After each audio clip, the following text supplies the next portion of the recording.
Добрый день, дорогие друзья! Я приветствую вас на новой лекции канала «Жизнь после жизни есть, я знаю», который посвящен доказательствам жизни после смерти и устройству потустороннего мира, куда всякий из нас попадает по завершении своего земного пути, где и воссоединяется с ранее усопшими родными и любимыми и продолжает бесконечное путешествие по нашей прекрасной и удивительной Вселенной. Дополнительную интересную и полезную информацию за пределами лекций, ответы на вопросы о жизни после смерти и даже мини-влоги о моей жизни вы найдете в нашем телеграм-канале. Ссылка на него в описании видео и на экране. Сегодня же мы узнаем, куда после смерти попадают самоубийцы и что можно сделать с этой роковой ошибкой, чтобы помочь наложившему на себя руки исправить ее. Начнем. Потерять родного и любимого человека – это самое сложное испытание нашей жизни. Если при этом человек наложил на себя руки и ушел из жизни добровольно, тяжесть испытания умножается во 100 крат. Этому способствуют общественные и религиозные заблуждения, повсеместный страх смерти, табуированность темы самоубийств и тотальное осуждение совершивших эту ошибку. Религии занимают наиболее воинственную позицию по отношению к тем, кто не справился с жизненными вызовами и предпочел прервать свое воплощение. На протяжении веков святые отцы убеждают людей, что их близкие, наложившие на себя руки, попадают в ад на вечные муки. Их отказываются отпевать, всецело осуждают, покрывают позором, запрещают молиться за них, призывают не хоронить вместе с остальными. Невозможно даже представить, какие страдания приходится выносить матерям и отцам людей, добровольно расставшихся с жизнью. Абсурд, но церковь, которая вроде бы призвана творить добро и облегчать жизнь людям, в этом случае занимает весьма странную позицию, отказывая в помощи тем, кто более всего в ней нуждается, совершившим печальную ошибку умершим и безмерно страдающим оставшимся. Продолжая продвигать давно устаревшие заблуждения о вечных муках, религии выступают на стороне тьмы, проявляют равнодушие и сами же подрывают доверие к себе. Так что же происходит на самом деле, когда кто-то из живущих прерывает свою жизнь досрочно по тем или иным причинам? Как и во всех остальных случаях, касающихся потустороннего мира, единого следствия такого поступка, судя по обобщенному массиву данных исследований смерти и жизни после смерти, ссылки на которые мы предложили вам в разных разделах этого канала, нет. Все зависит от обстоятельств, при которых совершался переход, и главным образом от состояния сознания и его соответствия будущему окружению. Именно эти факторы, как мы уже знаем, определяют посмертное существование человека по базовому вселенскому закону соответствия, размещая его в одном из множества слоев духовного мира, от самых мрачных и ужасных до неописуемо прекрасных. Если человек залезает в петлю по слабости, в отчаянии, горе, печали, депрессии, из-за неразделенной любви, неприятностей на работе, в личной жизни, каких-либо долгов и прочих мелочей, потерянный и потерявший себя, не видит истинной ценности физической жизни, не верит в Бога, отказывается доверять Ему и принимать Его помощь, логично, что при этом за гранью он окажется в посмертной стране, соответствующей этому состоянию. Будет привязан к земле, попадет в безжизненную пустыню, озеро раскаленной лавы или темные пещеры, наполненные ужасными существами, истязающими себя и окружающих, либо же будет зациклен в бесконечном повторении ситуации, которая и толкнула его к самоубийству. Это можно назвать адом, но этот ад самоубийца создает для себя сам. Никто его не наказывает. Все это происходит потому, что человек сам, своей мыслью и своим сознанием определяет для себя подобное существование. Такой человек может мучиться в описанных условиях до тех пор, пока сам не захочет изменить свое плачевное положение, а также принять предлагаемую ему помощь по эвакуации оттуда и исправлению его ошибки. Дело здесь в том, что так или иначе пройти необходимые испытания, которые были прерваны самоубийством, все равно придется. Никакого смысла заходить на второй круг и начинать сначала нет. Это все равно, что вытянув на экзамене билет, ответы на вопросы которого вы не знаете, вы впадете в истерику, истошно завопите, плюнете в лицо преподавателю и убежите из аудитории. Это ничего не решит. Все равно же придется прийти на пересдачу, чтобы получить оценку, без которой невозможно дойти до диплома об образовании. Поэтому самоубийство и является досадной ошибкой. Ведь ситуация, которая привела к наложению на себя рук, в любом случае повторится и после телесной смерти. И придется так или иначе преодолеть ее, просто потому что так все устроено. Уклониться от испытания в любом случае не получится. До тех пор, пока мы не справимся с выпавшими нам трудностями и вызовами, не пройдем их достойно и, что называется, на пятерочку, они будут повторяться. Изо дня в день, из года в год, из жизни в жизнь. Так зачем, метафорически выражаясь, снова и снова и снова убегать из аудитории и затем таскаться на пересдаче, когда можно немного потерпеть и все сдать сейчас, с первого раза? К слову, вовсе не обязательно быть самоубийцей, чтобы попасть в описанные мною неприятные места и события.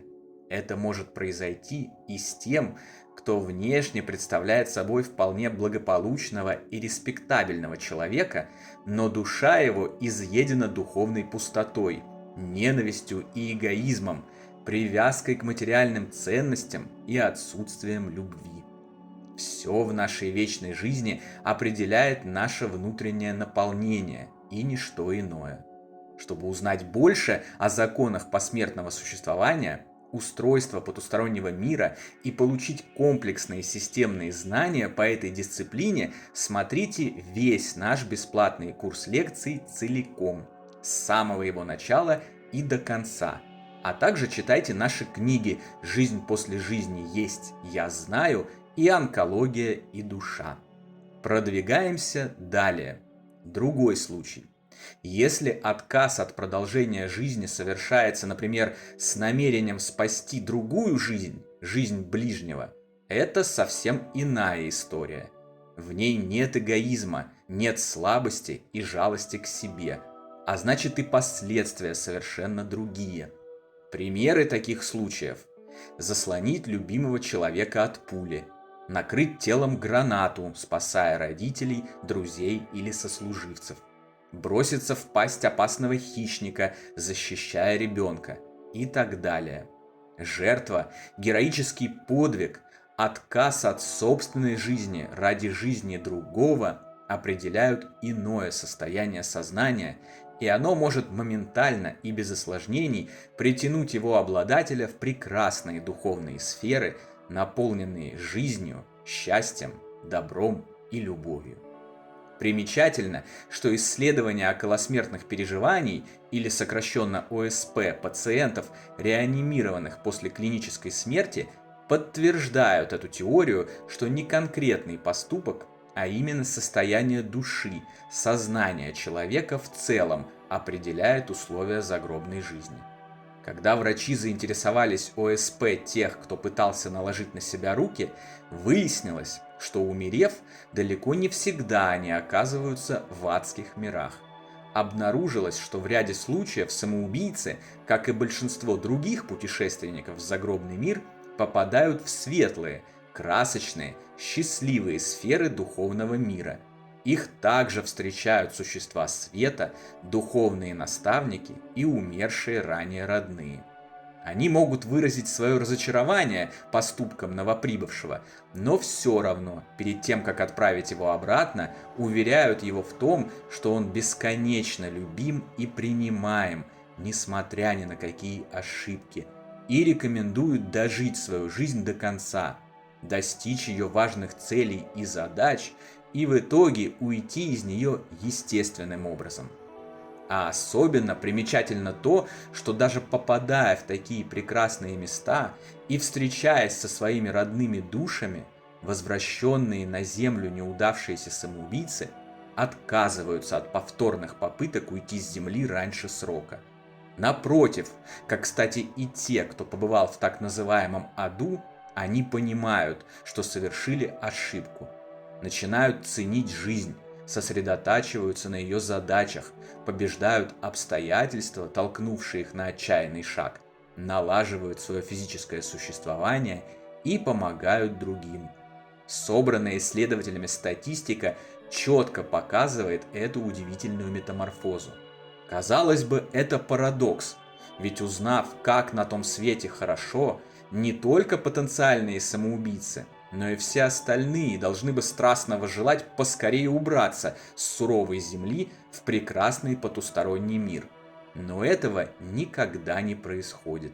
Наоборот, открытие этих знаний приводит к духовному развороту, переоценке ценностей жизни и целей, ради которых мы сюда пришли, спокойствию и уверенности в себе и своих силах преодолеть любые испытания, распространению вокруг себя любви, добра и счастья. И главное, отношению к жизни как к бесценному дару. На своем личном опыте я могу на 100% подтвердить описанное благое влияние знаний о жизни после смерти и нашей вечной духовной природе. Это влияние и само по себе является доказательством существования того света, а также того, что в основе своей он прекрасен, поскольку не может как-либо влиять то, чего не существует, и тем более не может влиять позитивно то, что негативно. Абсолютный и непреложный факт. Открытие знания о продолжении жизни после смерти физического тела снижает количество самоубийств, повышает любовь к жизни, побеждает отчаяние, печали и депрессии, приводит к уменьшению, а затем и полному исчезновению страха смерти и порождаемых им равнодушия, эгоизма и конфликтов. Последнее наглядно подтверждает, что именно страх смерти является причиной большинства проблем человечества. Насилия, жестокости, войн, розни друг с другом и отказа помогать нуждающимся. Избавившись от этого страха, через открытие потустороннего мира мы можем значительно улучшить нашу планету и условия пребывания на ней. Подытожим. Самоубийство по слабости в попытке уклониться от той или иной трудной ситуации жизни – это во всех случаях серьезная ошибка. Проявление эгоизма, жалости к себе и себялюбия, влекущие лишь ухудшение ситуации для накладывающего на себя руки. Желая все прекратить, умерший таким образом на самом деле ничего не прекращает и вынужден продолжать работать, столкнувший его на этот некорректный поступок ситуации, но уже из самого невыгодного положения. Правильный и корректный выбор во всех без исключения случаях преодолеть любую жизненную ситуацию и по ее итогам получить бесценный опыт, стать сильнее, лучше и добрее. Ну а сейчас обращусь к непосредственным участникам ситуации с самоубийствами.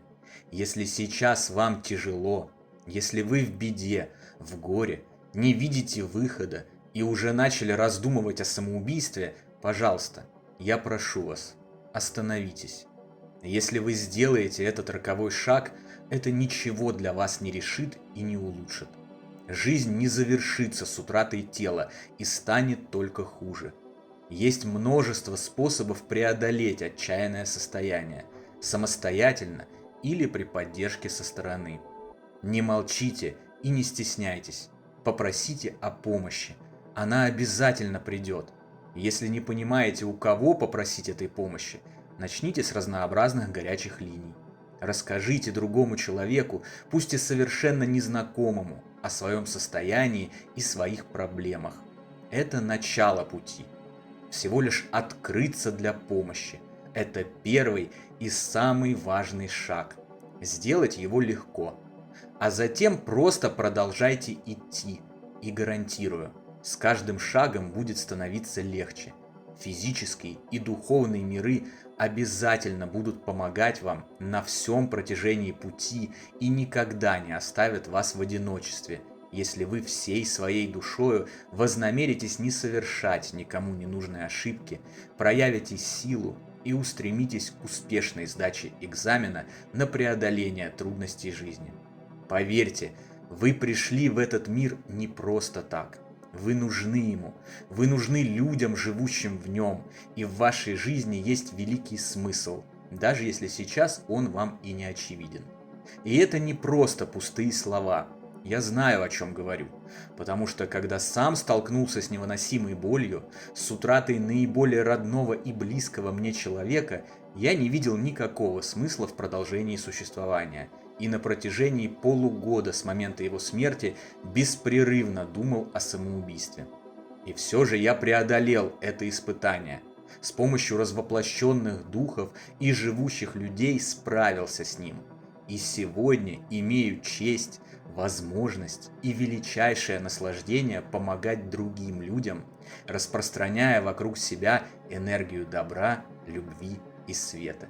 Не откажись я тогда от того, чтобы наложить на себя руки, все это оказалось бы невозможным.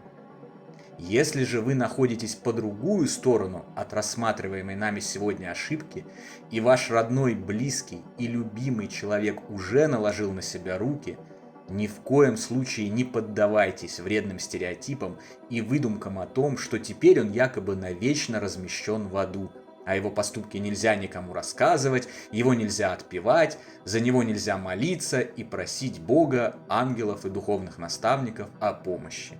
Это неправда. Он тоже нуждается в помощи и заслуживает ее, чтобы как можно скорее исправить совершенную им ошибку. Даже таковая серьезная ошибка не является окончательной и фатальной. Вселенная устроена так, что все и всегда можно исправить. Было бы желание. Помните, что даже если после смерти ваш близкий попал в мрачные низшие миры, он не останется там навечно, и вы можете помочь ему в приближении и ускорении эвакуации из ада. Помощь оказывается через молитву и позитивные устремления. И это тоже подтверждается и доказывается отчетами тех, кто побывал за гранью с кратким визитом и поначалу оказался в не самых приятных местах. Такие люди указывали, что как только они начинали молиться, или же чувствовали, что за них молятся их родные и близкие, где-то вдалеке зажигалась точка света. Их начинало тянуть из тьмы к этой точке, и в конце концов они выходили из мрака и попадали в прекрасный мир, полный покоя, комфорта и наслаждения. Молитва – это действенный и эффективный способ помочь вырвать самоубийцу из мира тьмы и мрака, в который он мог попасть. Более того, я убежден, что наложившие на себя руки нуждаются в помощи живущих даже более, чем все остальные.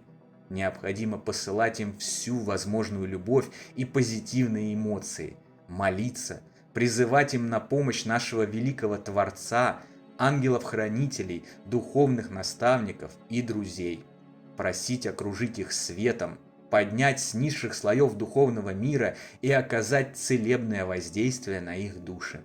И тогда это обязательно произойдет, так как высшие силы протягивают руку помощи всем. Каждая история уникальна. Каждый человек – это целая вселенная. Никто точно не знает, где окажется тот или иной усопший сразу после смерти, независимо от ситуации и способа, которые прервали его земной путь. Никто не имеет права утверждать, что кого-то ждут вечные муки на раскаленной сковородке, а кто-то совершенно точно будет до скончания времен играть на арфе и витать в облаках. Такие утверждения – суть еще большее укрепление страха смерти и зло, направленное в адрес горюющих и скорбящих. В наших силах помочь всем усопшим максимально быстро преодолеть любые осложнения в загробном путешествии и подняться в прекрасные миры, наполненные любовью и светом. Помощь ближним, живущим и уже перешедшим черту – это одна из самых важных наших задач на Земле.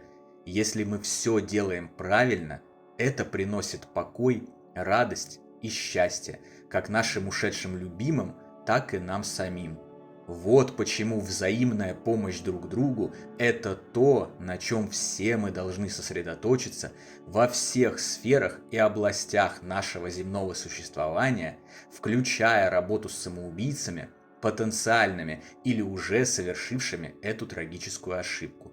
Потому что вместе мы сможем исправить любые ошибки. На сегодня это все, друзья. Увидимся на следующей лекции. Не забудьте про наш Телеграм. Там интересные публикации продолжаются постоянно, в течение всего дня и без выходных. Всего вам самого лучшего, волшебного и замечательного.